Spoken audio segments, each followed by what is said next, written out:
how you doing? This is John, and welcome to John's Long Box. It's today's Sunday Comics. For those of you who do not know, I always try to treat every video as if it's somebody's first video. Sunday Comics is where I go live and I talk about something in the comic book world that's in a little bit more depth. I usually go an hour, but my friend Pete, who's been I've known since the beginning of the channel. He's been to my house. He's been a guy that I've known for a while now.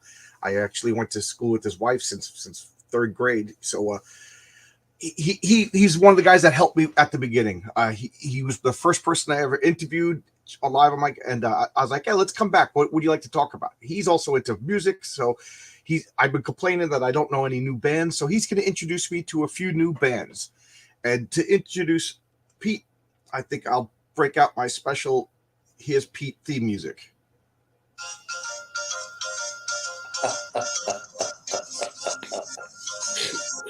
So that makes us the odd couple.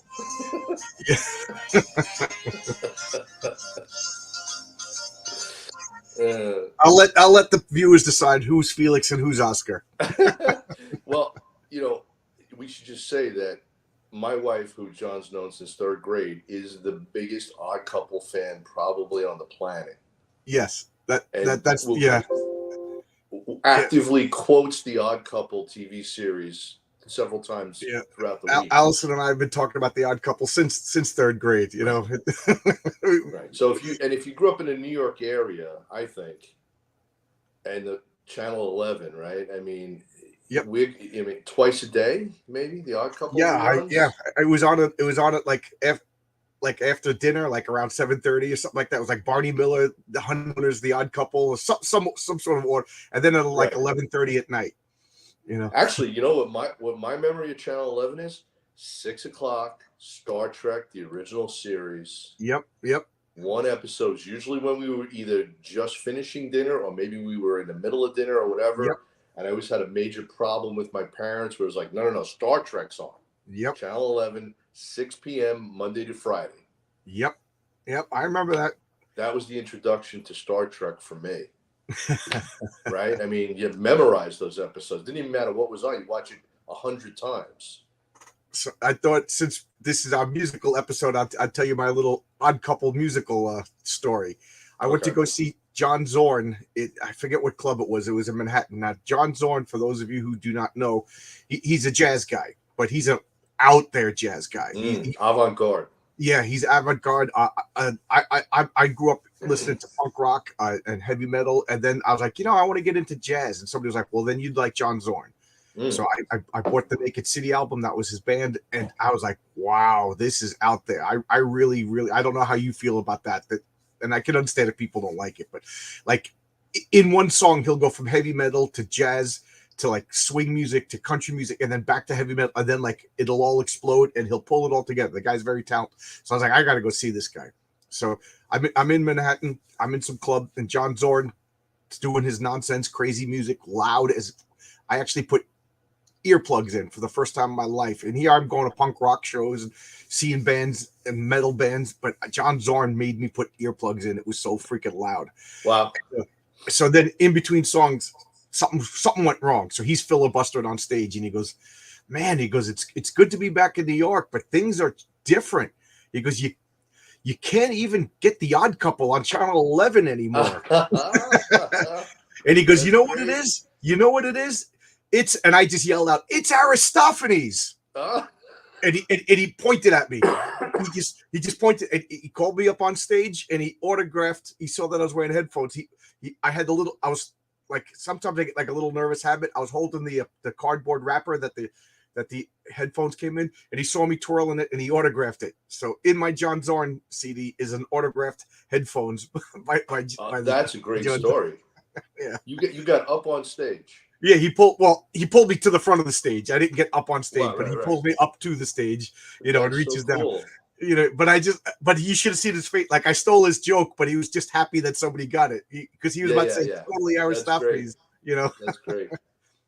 So email me at johnslongbox@yahoo.com if you get that joke at all. Aristophanes. You'll win a picture of the John Zorn autograph. Well, Turn up your mic a little bit. How do we even do that? Volume? Yeah. Better? It's a little better. Okay. So Pete and I were talking, and I realized that at one point in my life, I was the guy who knew everything about music. You know, as much as I knew about comic books, I was catching up on punk rock and heavy metal and rock and roll and everything.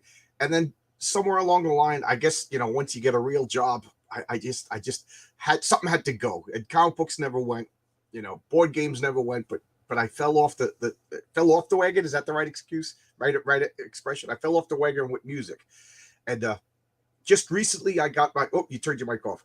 Recently I got my record collection all set up. I got a turntable and I've been listening to music, and that the bug is coming back. For those of you who don't know, on Mondays I do Monday music, where I showcase. So far I'm doing my 7-inches, my 45s, but I don't know anything new. The last new album I bought was Freedom Hawk, and that album came out in 2012, and I bought that album 3 weeks ago. So Pete's going to show me a couple of new heavy metal things that I know. Let's see. I'll be surprised if I know any of these bands. Okay. And my pet peeve as a guy in your age bracket, although I'm a few years older than you. Yeah. Here's what bothers me. I'm the whippersnapper. I just realized that. I'm the whippersnapper. Yeah.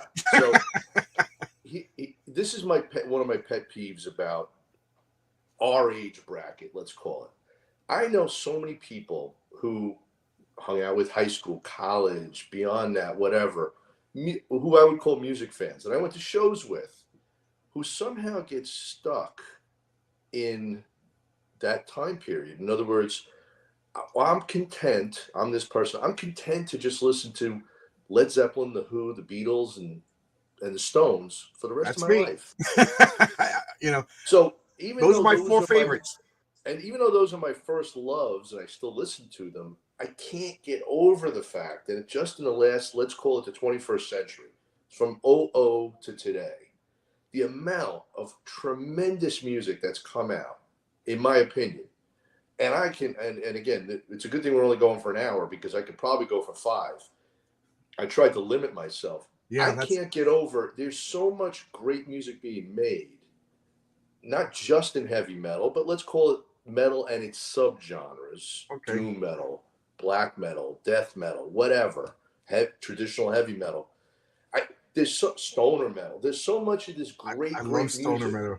I'm not a stoner at all, but I love stoner metal. Right, which it's a label that I don't even like. But my point is that I get frustrated with the inability of people, let's say in my age bracket, let's go 45 to 55, who don't even give it a chance, who don't even say, you know what, and by the way, it's a new world, right? All you got to do is flip on the old internet here, and it's YouTube, well, you know what? Spotify, and we can say the same to anything you want. It's like a music lover's paradise. Yes, it's amazing. Right here on my phone, I have and I say this every once in a while, like I'm the old pain in the neck at work, and I'll get some young apprentice, and he'll be listening to some of the most god awful music, like right. Here I go, I'm going to lose some subscribers, like Drake. And I'm saying right now you have access to the world encyclopedia from the beginning of recorded music to now, right, at your fingertip, and that's what you're choosing to listen to. And they call me old man, old fart, or whatever, but I laugh about it, you know what I mean? So they know I'm not, well, I'm serious, but I make it seem like I'm just busting chops, right? But so it's amazing. And then I find that I'm that guy now, because I'm listening to Led Zeppelin, the Beatles, Rolling Stones, Jimi Hendrix, stuff that I listened to when I was 6 years old. You know what I mean? And to me, the shame of it is that, again, like so much great stuff being put out by all these younger artists and sometimes older artists that are still putting out great stuff now, who maybe started in the 90s, who are now our age or whatever, but putting out maybe better material. I'll get to some of that too. Maybe better material than they've ever put out. And I think part of it is there's almost like a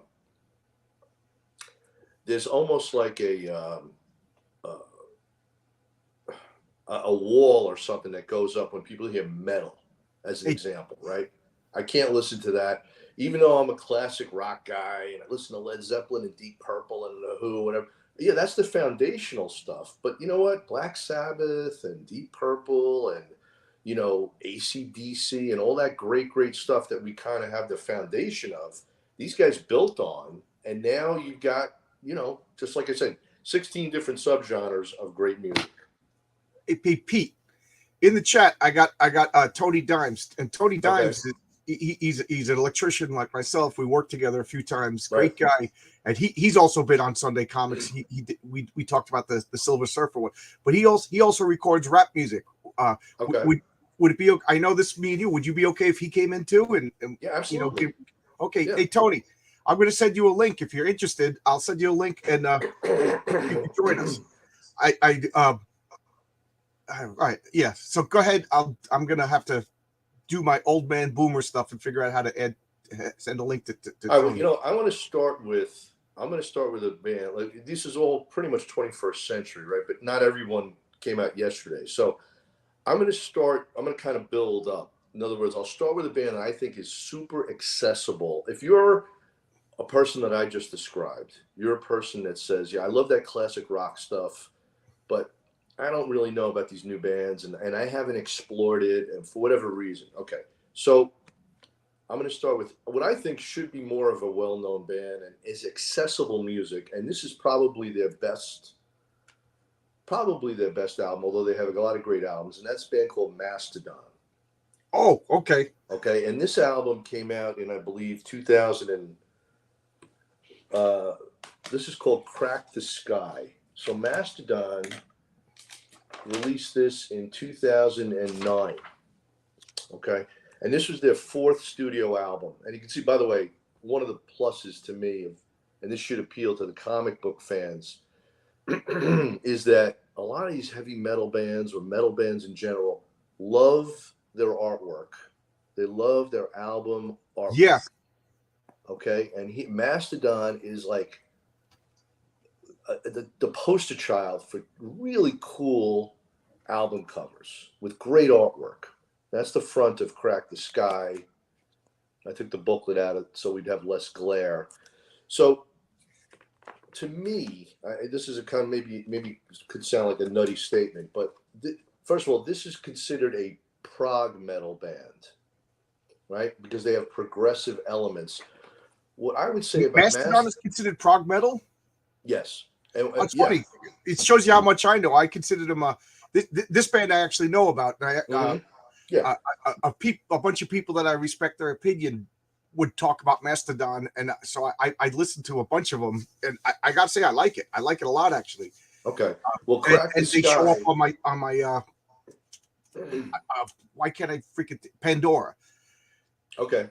Yeah. So you know. So I know this. Wow. All right. I guess I'm not as old fogey as I thought. I actually don't want to use young whippersnappers bands. Well, the reason I started with them is because I think they're an accessible band, meaning you don't have harsh vocals. You know, some people get turned off by that growling or harsh metal vocals. Monster music, I call it. I don't particularly like that. Okay. So, and there's some of it that I love, and I'll get to that later. But to me, this is a gateway band. Yeah, they are. They're a good band. But they're a gateway into the 21st century, into what metal's about now. And they're still putting out. Now, I saw them a year ago on a tour for their latest album. It's called Hushed and Grim. I don't have a copy of it in front of me. And how long ago did that come out? 2021, I want to say. Okay, cool. Okay, so they're still touring on it. I saw them when it first came out. This is without a doubt, and I have seen a lot of bands, okay, throughout the 70s, 80s. I mean, I grew up in New York City going to Madison Square Garden and scalping tickets for everybody that came through in the Beacon Theater. Yeah, Pete and I grew up in the same area, even though I didn't know him until we were adults. So, I mean, I was a live music junkie. I've been a music junkie, if you want to use that word, or my whole life. So I'm going to say that these guys live, John, almost can't be beat. Wow, cool. This is consummate musicianship, okay? They played from the new album. They must have played half of it. They blew the doors down. because the enthusiasm, and you could just see the excitement. They hadn't put an album out in quite a long time. And I think they have, I wrote down how many, they've got 8 full-length albums. Mastodon has been nominated, if this matters to anybody. I don't know if it matters. It doesn't really matter to me, but to give them some legitimacy, they've been nominated for 6 Grammy Awards. Oh, wow. And they won 1. They won 1 Grammy Award for like Metal Release of the Year or something like that. I have Point is, this to Oscars me, or Grammys since I was a teenager. They should be so much more well known. This is what bugs me about a band like Mastodon. They should be far more well known. This is the one they won a Grammy for. It's called Emperor of Sand. Believe it or not, the whole theme of this album is cancer. They had someone very close to them who died of cancer. And again, great artwork, right? Yeah. Reminds me of old, like, Savage Sword of Conan covers, you know, just like that. This one's called Emperor of Sand. Cool. Okay, and this came out in 2018, and they won lyrics. I love that. They won a Grammy for this. So I'm a huge fan. Here's some other of their other albums. That's called the Hunter. This I'm sorry. This one is called Blood Mountain. This one is incredible. Okay, if you were to tell me if I say, okay, Pete, I'm going to get one album, which one would you recommend? You start with Crack the Skye. Crack the Skye?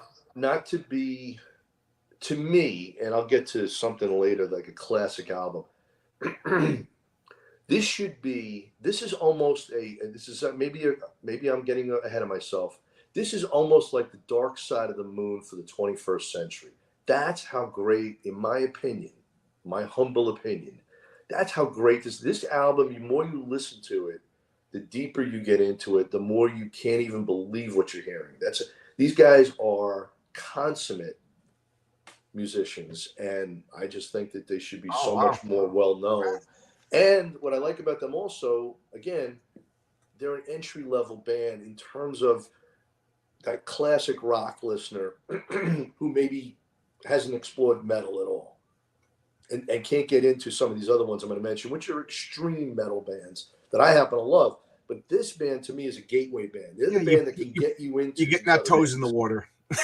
Right. Right. That's all. Yeah. So that's Mastodon. Mastodon. I like the name. Yeah, great name. American band, originally from the Carolinas, I believe. Oh, okay. Have not gone through a lot of lineup changes. They're basically the same guy. I mean, they started in their original release was, I want to say, 02 or 01. Okay. Their debut. Yeah. Still going. And if they come to your town and you're able to see them wherever you are here in the world, they're touring right now. And I saw them recently, and they are just killer live. Killer live. Can't wait to see them again. And that brings me to another point. Here's the other great thing about these 21st century bands, especially in metal. They play small venues. Yeah. I'm not going to say, there were a couple of 100 people at this show. I don't like to see large venues. I'm not going to like Madison. Who doesn't? I mean, my days of I'm going to spend $850 to see this little, to sit in a football stadium, you know, and see Metallica. Pay $17, $18 for a beer. Right, at a football stadium. Those days are long gone. And then I'm paying, Pete, you're not in New York, and then I'm also paying $65 to park. We're talking almost like $500 to see a band. I don't care. You get a laugh, but the last live show I saw was of music was before COVID in Bayshore. That it's a movie theater that they converted into a venue for bands. And it was tiny. It was like a tiny little art theater, and it was Big Bad Voodoo Daddy. They were like a ska swing band that was big for like 16 minutes in the 90s. Sure. And they had like a 20-man piece band, and they were funny, and I think the tickets were like $20, which I think is fair for that's what I'm paying to see Mastodon. I'm paying $35. Yeah, and it's a nice part of town. We had dinner afterwards. It was great. They were on a double bill with Opeth.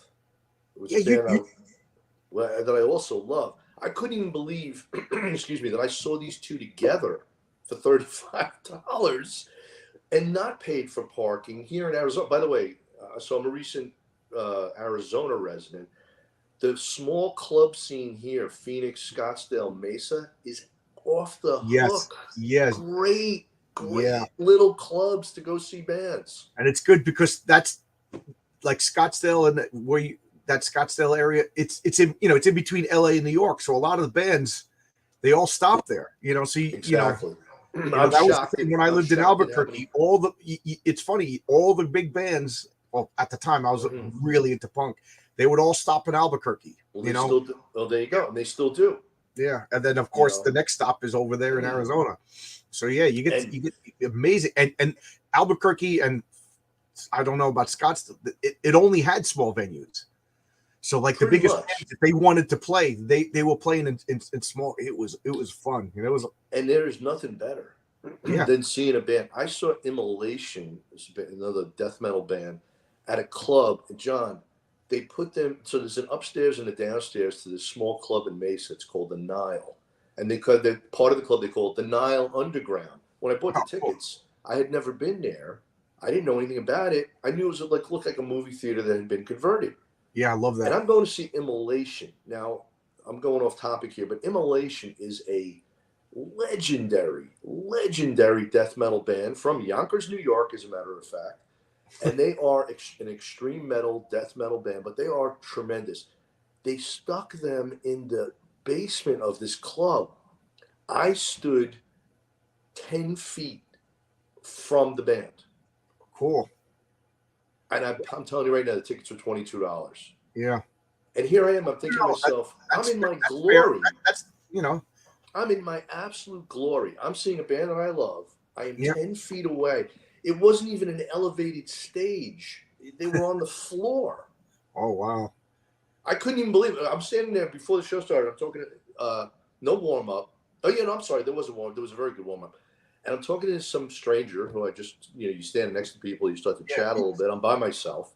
Right. And I go, dude, I can't believe that Immolation is in what would have been the basement of my friend's garage, my friend's house on Long Island. When you're waiting for the mom to go, turn it down, Pete. Yeah. Right. That's what it was the equivalent of. So anyway, that's, to me, is another really attractive feature of a lot of this new music is these guys aren't playing giant stadium. Yeah. They aren't playing in Meadowlands. They're playing at clubs. And it's cool to see a small venue. I remember, I agree with you, because I saw Roger Daltrey, you remember he had that album, After the Fire Still Burns, in the 90s. I think it must have been like 90. Okay. And Nassau Coliseum, I don't even know how much I paid. And this is 90. I probably paid $25, which is $100 today. And I went to Nassau Coliseum, and I sat in the nosebleed sections, and in Roger Daltrey was this big, and I just couldn't get into it. That was the last big venue show I've ever saw, and I was like, I'm done. I don't care what bands are coming from Nassau Coliseum or arenas. I'm never going to an arena show again. I don't know how anybody enjoys it. I was talking to somebody before we moved a few years ago. I was talking to somebody at a Jones Beach concert show that we were standing with some friends of ours, and he was talking about the week before that he had seen the Stones in Jersey at the Meadowlands at the Giant Stadium. And I'm like, and he was in the nosebleeds. Oh, it was great. It was great. They were tremendous. I'm like, well, they had big screens set up. Yes, you might as well stay home. Kind of watch it on the screen. And as he's describing this to me, he goes, oh, you really felt like you were right there. And what did you pay for that? A couple of $100 a seat? Years ago, I would have said something, but today that's great. I'm glad you had a good time. And in my mind, I could have sat home and I watched the Stones on a big screen.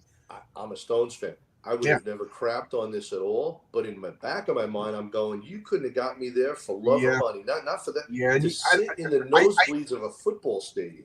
I've become a little bit more reserved in my dotage, like, oh, great. I'm so glad you had a good time. That sounds awesome. Oh, yeah. No, listen. And I'll turn around to my wife and be like, you couldn't have, because even she was like, when we, again, the last band me and her went to go see was Big Bad Voodoo. She was like, oh my God. She goes, I felt the drums hitting me in the face, you know. That's live music. That's the joy of it. It's that impact, and it's also the idea that you're not listening to a record or a CD. You're hearing these guys live, right? Yeah, pounding those guitars. I was hearing their sneakers make that gription sound on the stage. You know, it was cool. Yeah, I mean, you know, as someone who's been to live music my whole life, I don't know. To me, I'm hooked on that. It's like a drug. Tony, when you're playing arenas, do you feel you know, when you're performing at arenas, do you feel like a connection with the audience, or do you need a small club? Tony goes out like we wake up at like 4 o'clock for work, and Tony's out till like midnight performing with rap. Oh wow! Yeah, you know what I mean. I see he showed videos the next day. I'm like, dude, I would have to sleep for a week if I stay up past 10. I can't go to work anymore. All right. So what about I get on to another band here? Sure. What else you got? And okay, I see the 6 people in the chat. It's 6 people viewing. Can you just let us know if we sound good, look good? I want to make sure we're not just Pete and I talking to each other. I could have just called them up if I wanted that. So I'm going to go with. I started to show John this early before we went on camera. Okay, so this is a German band, and the name of the band is Ahab, like Captain Ahab. Like Captain Ahab. And every one of their releases has a nautical theme, but generally from literature. Okay, so here's their debut album. Oh, that's a whale. Okay. Okay.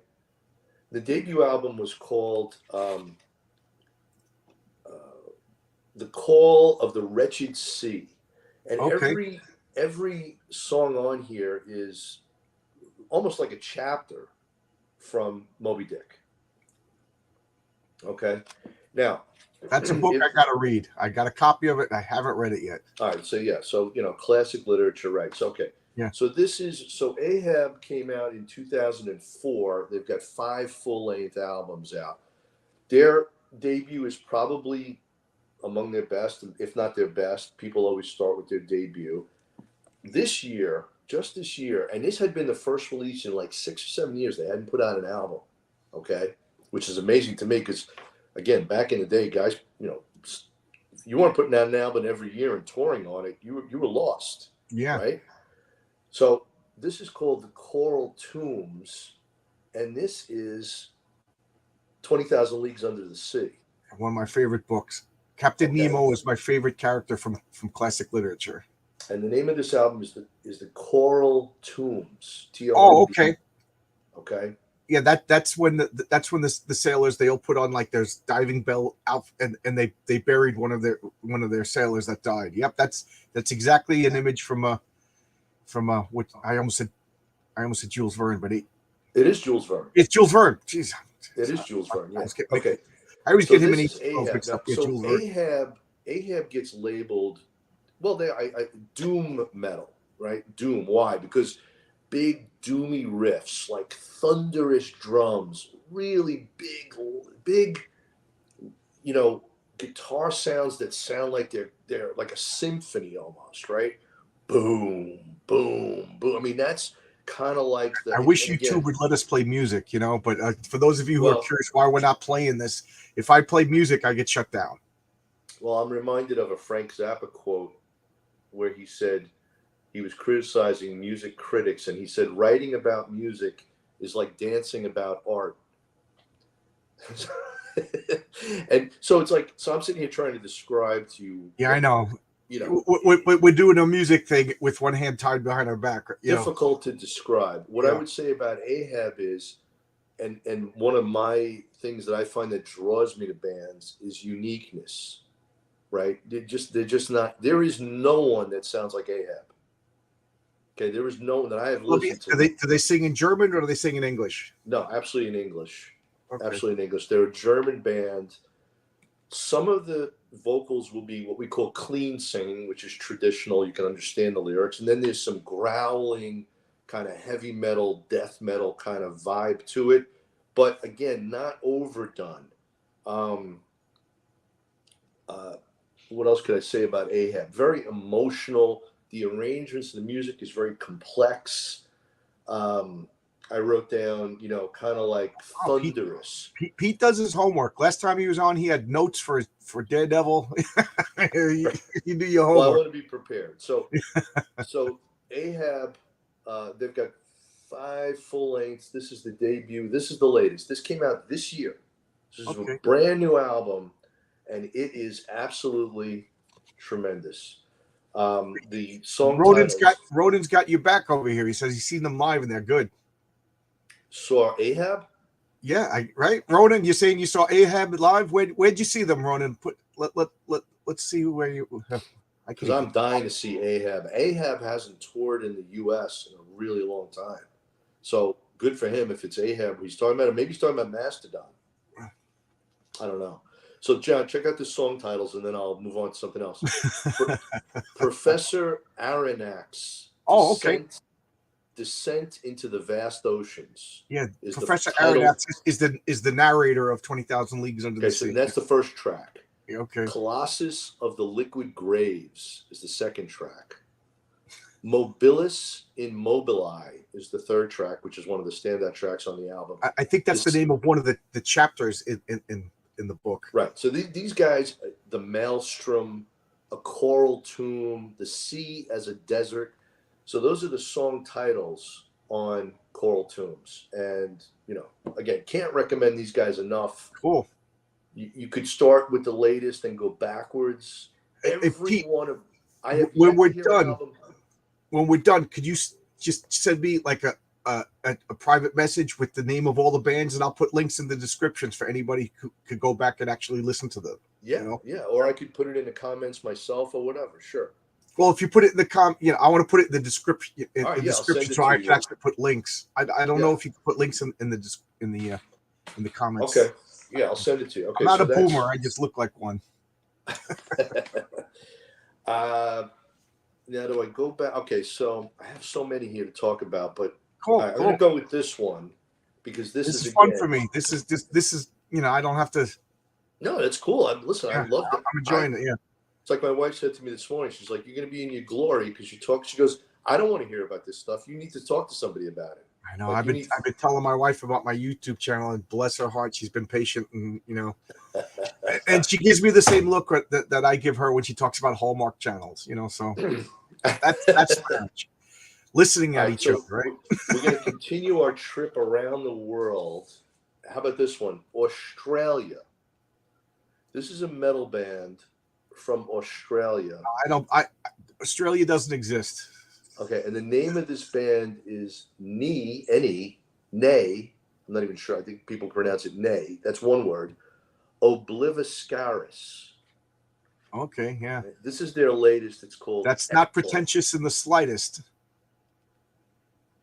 All right, I don't know if I like that comment.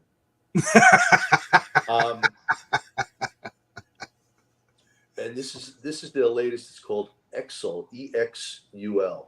Okay. Now, what are they? This is again unique beyond unique.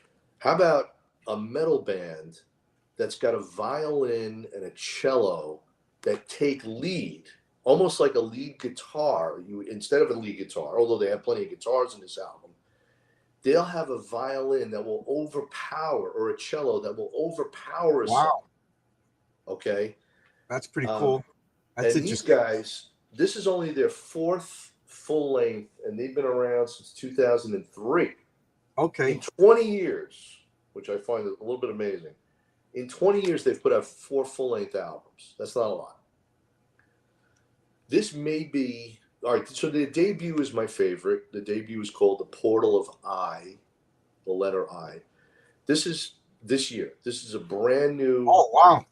Yeah, because I asked if he could show me records like in the past 5 years, because I just dropped off the face of the earth. So this is great. This is that new. Cool.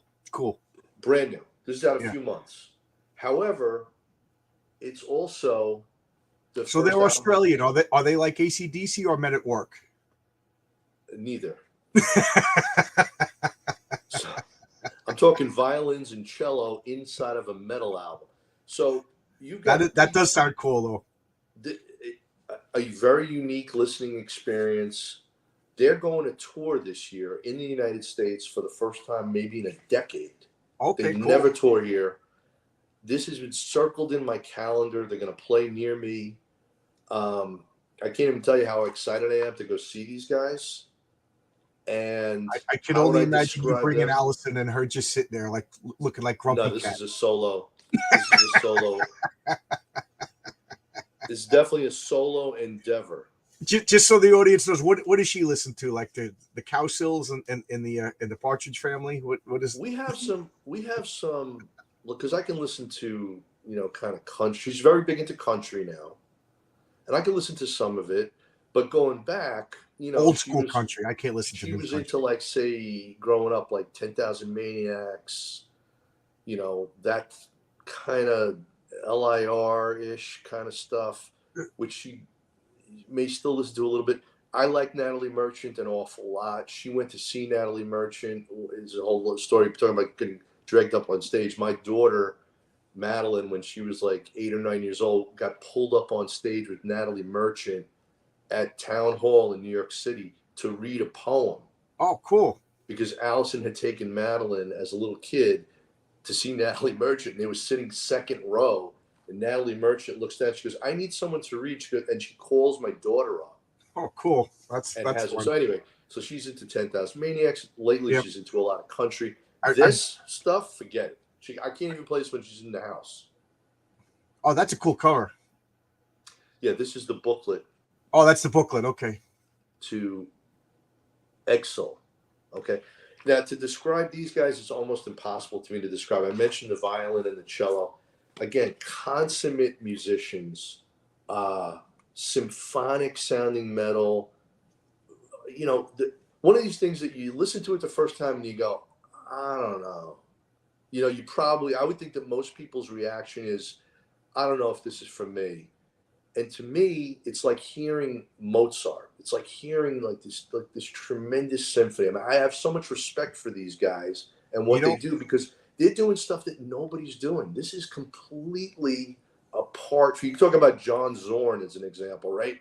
Who sounds like John Zorn? Nobody here. Okay.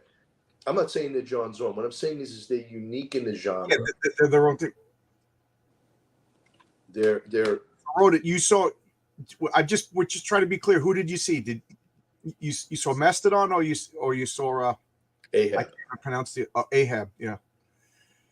I know it's like a stereotype, but stereotypes don't just fall out of trees. They're born out of someplace. But I see that, like, heavy metal musician and the more like intense the heavy metal. These guys know their stuff. They're like classically trained. They know the music theory. And I find it, and it's funny because you go to the average newbie or the average casual guy.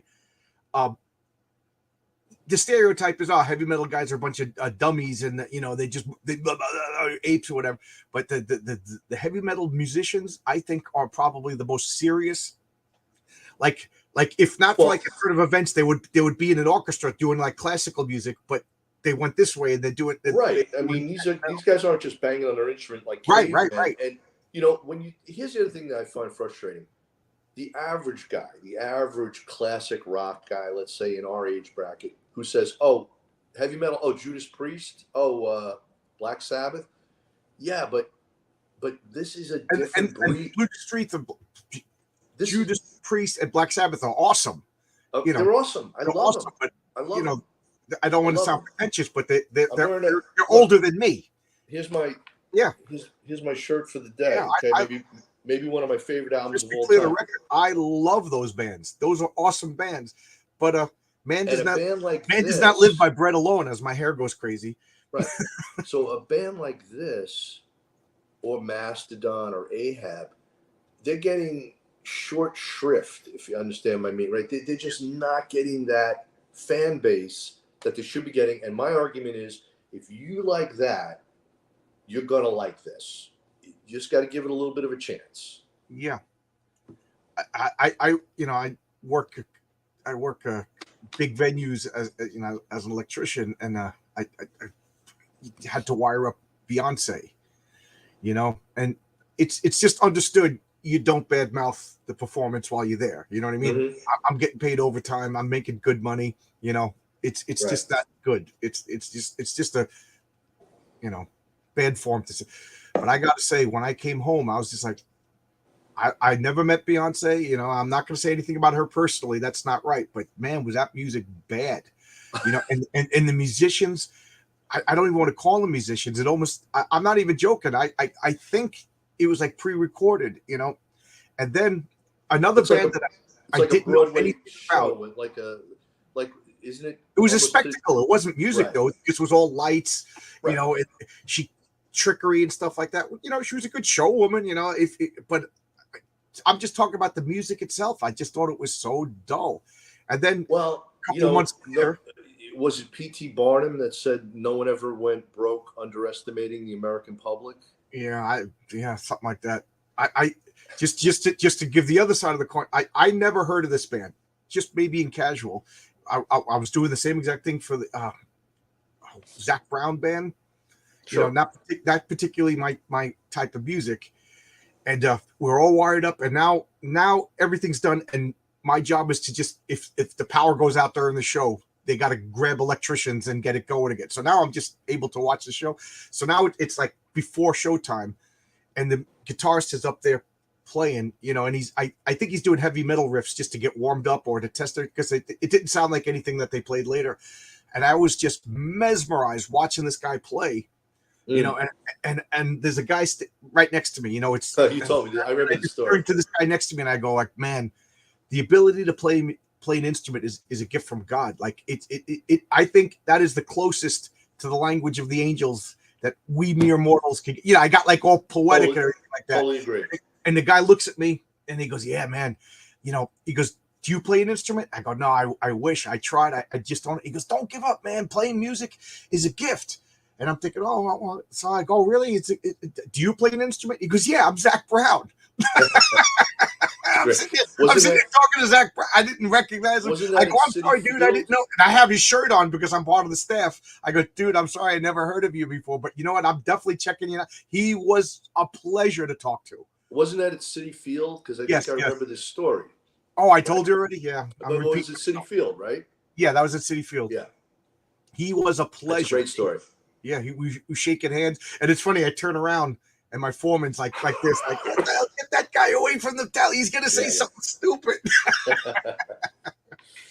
but I don't know. Very funny. Okay, so, all right. So here's one that I absolutely completely, and again, great artwork, and so that was so Obliviscaris is Australian. Ahab is from Germany. Mastodon's an American band. Here's another American band, and they get labeled stoner metal. I don't think they are. Okay, this band is called Earthless. Earthless? I love stoner metal. Okay, you're going to love this band. Now, I will say that, again, great artwork. From the cover, I think that's probably, out of the three you showed, that's the one for me. Great artwork. Okay. These guys, this is for the people who want to hear shredding guitar. Absolutely, just take you to another place. I would say, like here's when I listen to this band, I go, first of all, this guy must have grown up, this guitar player, just memorizing Jimi Hendrix. Like he must have just for a solid 3 years must have just listened to every Hendrix solo that Jimmy ever played. Okay. And then did his own thing with it. They've got a number of full-length albums out. This is one about 5 or 6 years. This may be even older. This may be about 10 years old at this point. It's called From the Ages, and the band is Earthless. Earthless. They're a California band. Oh, yeah, there you go. Pretty sure they're a three-piece. Okay? Almost no vocals. Almost no vocals. This is completely instrumental. I can't even tell you how many times I've listened to this album. I am hooked on these guys. Hooked. Would you compare them? They've got a new album out, brand new album out. I think actually it's a 2022 release. I haven't picked it up yet. I don't know why. It's on my kind of to buy list. And John, I cannot stop listening to these guys. Cool. This is the type of music where, to me, it's almost like trance-inducing. Like, you know what I mean? And a lot of times what turns me off about what these guys are not is they are not noodling on their instruments where it's like, oh man, when's this going to stop? Like that jam band. It's not just a jam. Yeah, jam bands I don't particularly like. Some of it's okay, and I love the original jam bands like Allman Brothers Band, which they don't want to call it a jam band. To me, it's Southern rock, but whatever. And I can listen to long jams when they're going somewhere, when there's a musical ideas where I understand there's a solo here, but the solo's taking me somewhere. It's not just let me show you how fast I can play. Yeah, it's not just musical masturbation. Thank you. These guys, I cannot tell you how great this band is, and again, completely unknown. Could they even open for Beyonce? Could you think they'd sell a single ticket at Citi Field? Would anybody go see these guys? No. This is the shame of it. When they finally get here, I'm going to go see them and stand with about 100, 200 people. And I'm going to have the time of my life that night. Would you compare them to like Fu Manchu? I know Fu Manchu very well. Fu Manchu's got a lot of lyrics. Yeah. A lot of singing. Yeah. You said they don't have that. Essentially an instrumental. This is almost like jazz-like.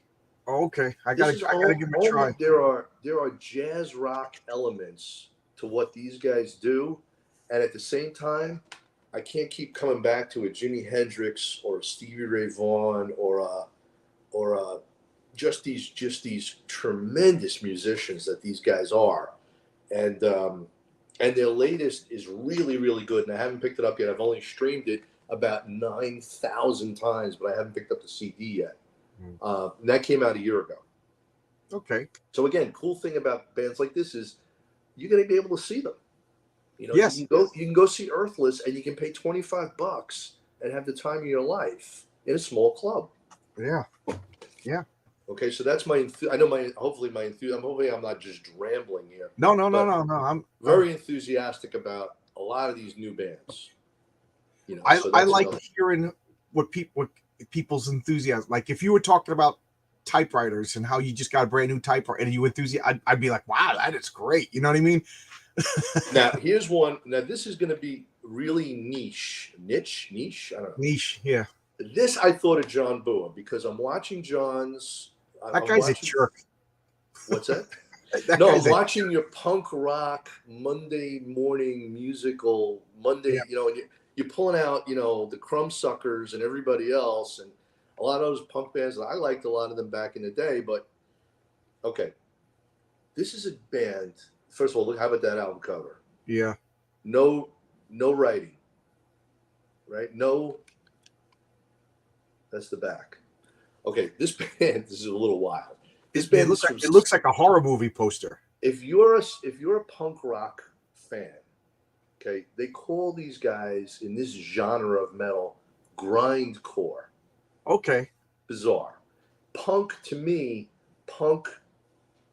kind of it did definitely influence, but it blended into whatever genre of metal they want to call this. And this is not a genre of metal that I listen to a lot. As a matter of fact, I really don't listen to it much at all. That genre I don't really like it. These guys, okay, the name of this band is, how about this name? Wormrot. Okay. They're from Singapore. Oh, wow. Okay. And that is the cover of an album. This album came out about a year ago. I have listened to this album. I've listened to John. If you're forget Earthless, this is the band I want to listen to. Forget Earthless. So if you're a punk rocker and you don't get these guys, this is tailor-made. Not Ahab, Mastodon. So he's saying he saw Mastodon. He saw Mastodon, yeah. Right, yeah. Great live band. Great live band. Yeah, that's the only band that I've known so far that you've talked about. So Wormrot is, I want to call them super punk influenced, but again, do they sing in English? They do sing in English, okay, even though they're from Singapore. And look at the artwork inside. Yeah, it looks like horror movie posters. Here's the CD itself. Yeah. That looks like the preview I'd see on Netflix to watch some like a Squid Game type show. When I first saw this album cover online, I thought it was a photograph. This is not a photograph. That's a drawing. Yeah. And she's either coming up out of the water or going beneath the water. Oh, she's coming out of the water to kill somebody. Yeah, and then you open it up. There you go. Yeah. All right. And again, talking about music. Ronan said he's listening to Ahab right now. Talking about music. Oh, there you go. It's badass. It is badass. So Wormrot, highly recommended if you're an old punk rocker. All right. You want to hear some fast, aggressive, just killer music, short songs, like a punk rock kind of vibe to it, where the song is a minute and a half and then they're on to something else, right? Oh, that sounds great. John, tailor-made for you. Okay, I'll check that out right after we're done. Okay. I've got another one here. Now, this is not a new band, but they're putting out music new. Okay, here's what I love about this band. Imagine a band that was formed in 1985. And I saw them twice within this last year, on their new album. And their new album is as good as anything they put out. How many bands can say, it's 2023, and I'm putting out music that is as good as I put out in the 80s and the 90s? And that's considered their best period. So I'm talking about a band called Carcass. Oh, okay. Another band I know. Okay, so Carcass came out believe it or not, formed in 85. Their best known stuff was very early 90s. This is called Necroticism. I love this album. This is probably one of their seminal, great first few albums, Necroticism. I saw these guys twice this year on this album, which just came out. It's called, again,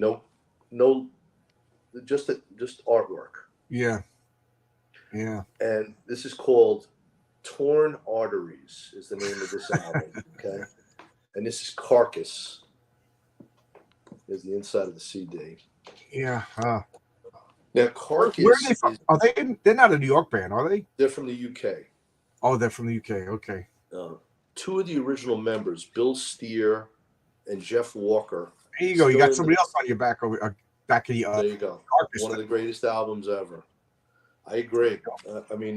And thank you for watching. I've seen a lot of new names. Thank you, guys.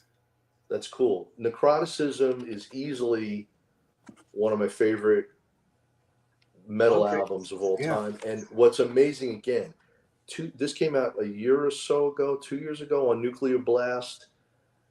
The fact that you could produce music in the 21st century, let's face it, some of these old classic rock acts, they haven't put out anything decent in 20 years. These guys have been around since the 90s. They just put out something that is top shelf, freaking shelf. Great. There's a lot of my favorite bands that I wouldn't see today because it would only ruin them, you know?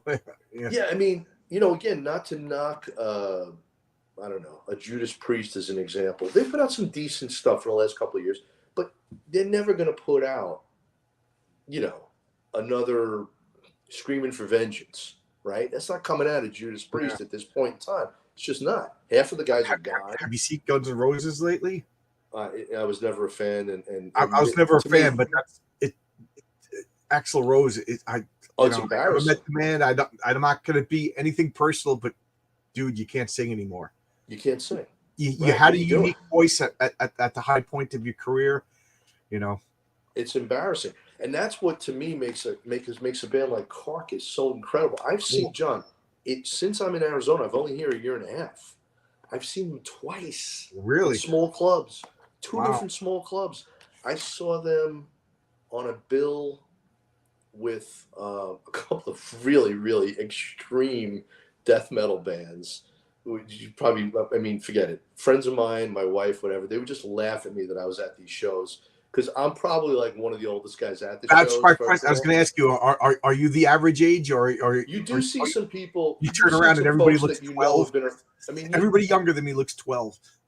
Well, yeah, but you will see some, because again, if you've been around since the 80s and the 90s, you're going to have a fan base that's 50 plus, 45 plus. So for that show, and then I saw them again or whatever. But anyway, tremendous live band. I can't recommend Carcass enough. But again, a band that's been around for this long, are they really well known? No.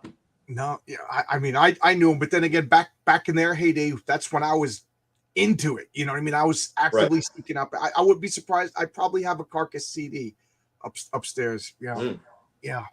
Hard Work is one of their most famous albums. I had like a milk crate of CDs stolen from me back when I was in Albuquerque. So I've got almost all their stuff. I just grabbed 2 of the ones, and especially the new release. Cool. Yeah. Torn Arteries. All right. So I'm still cool. I know 2 of you bands. All right. Now I've got a legacy rock and roll. I've got an old time. I just wanted to mention this because I think it's a great story. So here's for you classic rock fans. Okay, I love these archival releases. Now this is. Oh yeah. I'm going to talk about this. This has just been released. Okay, this is Pink Floyd live in 1972, and this is what's fascinating. It's called "Say Goodbye to Hollywood." It's a bootleg, I believe. It's a radio broadcast. Oh, okay. That was released as a CD. Now, why is this fascinating? I'll tell you why this is fascinating. In 1972, they had not yet recorded Dark Side of the Moon, but they wrote it and they performed it live before stepping into Before stepping into a studio, they were playing their entire first set for 1972. They were touring on the album Metal, which is one of my favorite Pink Floyd albums. It's the Metal. Okay. It's the album that precedes Dark Side of the Moon. Okay. And think about the balls that they had, the big ones that they had to say, all right, it's 1972. We haven't recorded this album. You don't know what it is, Pink Floyd fans. Our entire first set is going to be Dark Side of the Moon. Okay. From the first note to the last note of an album that you have never heard. Well, how many bands would do that? Yeah. Okay. And then they go on to play a second set that's everything leading up to that. Echoes, Saucer Full of Secrets, Set the Controls for the Heart of the Sun, Careful with That Axe, Eugene. All the early Floyd is on here too, live. But what blows me away, again, is the idea that this is in its infancy, maybe one of the greatest albums that's ever been released, in my opinion. I mean, I'm a Floyd fan, and to be able to hear this now, all these years later, the nerve that these guys had to go out on tour. Now you know again, put yourself in 1972. You're a Pink Floyd fan. You've heard Metal, and you've heard everything with Syd Barrett before this, and you're sitting down, and this happens to be at the Hollywood Bowl in LA, right? An beautiful outdoor venue, and you come to see Pink Floyd, and for the first hour, they play I don't know any of these songs. Yeah. You've never heard it. They haven't cut it yet. Yeah. Anyway, that's what this is. That's cool. Ronan over here. I'm getting the feeling Ronan's review. I'm getting the feeling that he might have his own YouTube channel or something. But I think he's dropping the names of bands. Do you know these bands? Dope or Mushroom Head? I think I've heard of Dope. I will say that. And just a Blacker says Dark Side would have been nothing without Alan Parsons producing it. Well, I don't know about nothing, but Alan Parsons was a huge part of it. I'm going to say something that's gonna make Pete rage quit right now. I can't stand Pink Floyd. I never could. It's fun. Oh, all right. Yeah, but there's 2 bands that I just can't stand, but I respect them as musicians. I respect their influence. I won't say anything bad about their music. It's just not for me. And I know that Pete's gonna just shut off the camera. It's Pink Floyd and the Grateful Dead. I just don't like them. All right. Well, yeah, I like both. But no disrespect. Taste, and I used to say Rush, but I started to like Rush recently. I don't know what's going on. I love Rush. I almost. Well, again, we were trying to hello, focus on Don. new bands. Now, I will say this: I wasn't going to bring this up, but since this guy is talking about a band named Dope, one of my favorite stoner rock bands is Sleep. Oh, okay. I had a friend named Gary who used to play role-playing games with me, and he just he went through some stuff in his life, and he's like, I'm moving. He gave me a milk crate full of CDs, and it's like Sleep's entire catalog. That must be new. I don't have that one. Okay, no, this is not new. But what reminded me when he said "dope" is the name of this album is Dopesmoker. Yeah. Okay. I gotta say, I like Sleep. They're like from what I remember, they were like Black Sabbath to the nth degree, like very slow, very crushingly heavy. Yeah. It's like heavy metal to relax to almost. Yeah, trance-inducing metal. I happen to love it, but again, I'm a big fan of this stoner metal genre. Even though I'm not a stoner, but some of this stuff like Earthless, okay. Yeah, I'm a big fan. This is in the same genre. These guys are great. This is probably their best CD, Dopesmoker. That's probably the one he kept and gave me the ones he didn't like. Yeah, so this is a great one. I wasn't even going to just happen to be sitting here. The reason I bring it up is because he said dope, and that just reminded me. The name of the album is Dopesmoker. Okay.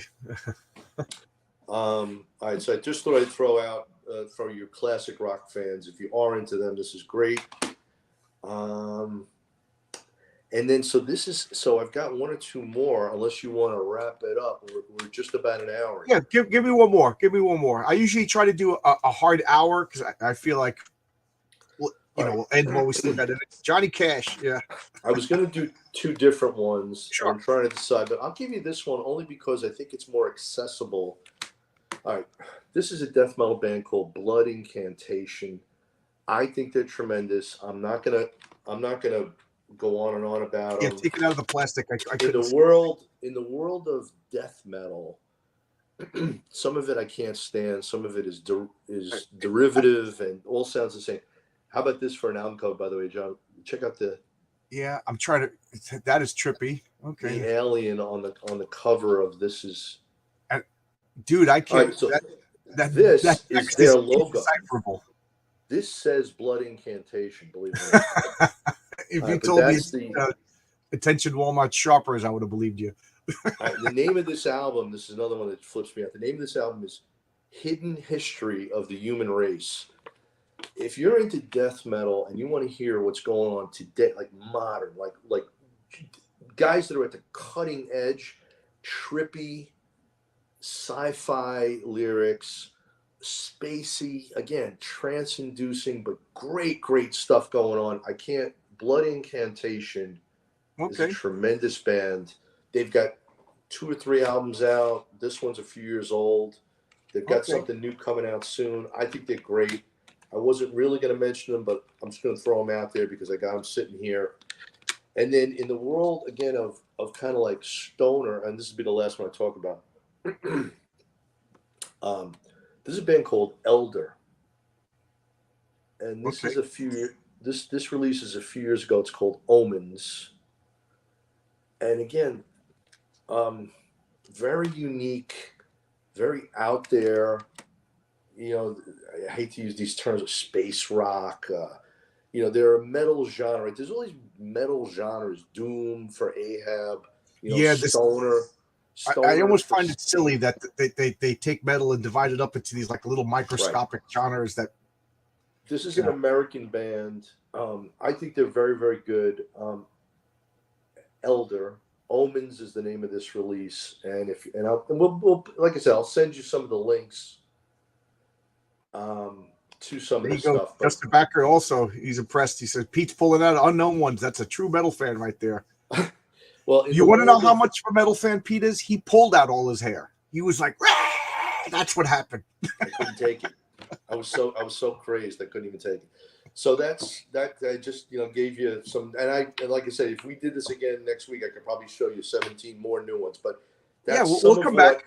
I'm obsessed with right now is that I'm glad we did this for a couple of reasons. Number one, it's first off, it's always good to talk to Pete. I may be an asshole, but I'm a loyal asshole. Pete was there from the beginning and helped me out and pretty much gave me the courage to reach out and start talking and interviewing people. So I'll always be thankful for that. So thank you, Pete, for that. Second off, I like talking to Pete. He's one of my buddies. I'm still mad at him for moving to Arizona and we can't board game anymore, but what you got to do. I know, I do miss that. That was I don't fun. blame you for fleeing New York. You and Snake Plissken escaping from New York. I got to, and I do miss board game. It was a lot of fun because you were great at being able to not know a first thing about it, and then within a half hour, I'm playing a game that I never heard of before, and I'm enjoying. You were great at like kind of walking the newbies through it, like my wife and I. Yeah, and the funny thing about your wife is we were playing Lloyd's of Vegas, and she was just like, oh, yeah, I've known John. I want John to get along with my husband. It was back when we first started hanging out. Good. Next thing you know, she's standing up like, I'm going to hand her the dice. She's smacking my hand. I'll get my own dice. I was like, oh, my. And she squeezed like the last 2 points out of that game, and she's very competitive. Oh God, created a monster over here. She takes her board games very seriously. Yeah. And the last reason I'm just the two more reasons. I'm always interested in finding more music, and second, I think I'm getting some sort of cold, so I'm glad somebody else is doing the talking. So thanks for so many reasons. Yeah, and I'm getting over one, so I can relate. So thanks for having me on. It's fun to do. I love talking about this stuff. I need an outlet to talk about it, and that scratches that itch. Start your YouTube channel about music. Because you know how you're feeling right now. You're glad to talk to somebody about music, something that you want to share. And that's what I did with this channel over comics. I was tired of being locked down and nobody talking to each other. So I was like, all right, I'm going to talk to nobody. And I did. I started the channel and I was literally talking to nobody. I was a year, like this is my third year. For those of you who are new, for my first year, I was putting out videos that had like 3 views, and I was one of them. Yeah, Pete was one of my, he stuck with me from the beginning, Matter of fact, I think you and Allison were, I think, the first people besides my wife that I told I was going to do a YouTube channel. I was kind of gauging people's reactions, like, is this crazy? But I love it because I've learned so much. I mean, you're a wealth of knowledge. There's stuff that I never heard of that now. You're that way with music. That's why I asked you to do this. I think it's fun, And just we got people in the comments saying, "Dang, I'm into music and I don't know what this guy's talking about yet. This is cool, so cool." Well, that's the thing is, and you know what, I love that because if like I listen, let's say I watch a YouTube from one of my favorite YouTube metal guys, and he puts me onto something, and then I'm like hooked, and I'm like so thankful that maybe I'm that one person that he reached. So if one person today goes, oh, I want to go listen to whatever Ahab, and all of a sudden they're like, now I'm an Ahab fan. Yeah, mission accomplised. Yeah, and I just think a lot of these bands are not getting their due. So Pete, let's follow up. If take that stack of CDs, send me the names. I'll put the links in the description. Send email me any, like, if you want people to say something like, oh, I listened to Ahab and they were great, message you on Twitter or something like that. If it's okay, I'll put your Twitter handle in the description. And if anybody likes these bands and wants to reach out and say like thumbs up or whatever, that interaction is always good. It's whether we're separated by continents and oceans, that's the best thing about the internet. Like, I mean, look at this here. I'm talking to Pete in Arizona. And I'm here in New York talking about music. And we're having a blast doing it. So all right, cool, man. Thanks. But Pete. I still remember the first time I was like, Pete, want to help me check out and see if I could do live stream? What do you want to talk about? And he goes, Daredevil. I'm like, okay. And then a week later, I go live and I take out a Fantastic Four. Your face was like, I was like, oh, I done messed up. Then we made up for it and did the Daredevil video. And that was excellent. I forgot we did 2. I only thought we did 1. So this is the third time I've been. You did. Yeah, this is the third time you've been on. Yeah, and you'll come back. It would have been interesting to get Tony's perspective as a rapper. That, and that is a form of music I know nothing about. You know. Well, I don't know. He probably knows Travis Scott, by the way. I would. I don't know. I can't. I never heard of him until you told me yesterday that this person existed. I don't listen to it. I'm not. I don't know rap. You know, I'm not. I used to be like anti-rap, but that's just ignorant. You know, to not like the whole genre. But I just don't know it. You know. But there you go. We're talking about metal. So thanks a lot. Pete, send me a list of names of all those bands. I'll put links in the descriptions. I'll put Pete's Twitter handle on it. And if you want to put your email, I don't know, whatever, it's all up to you. Sure. And we'll see if anybody, if you like these bands, if you think they're cool, give Pete a thumbs up. You know, that's always kind of cool. And thanks a lot, everybody. I wasn't sure if you know, if my audience was going to like this. It seems pretty cool.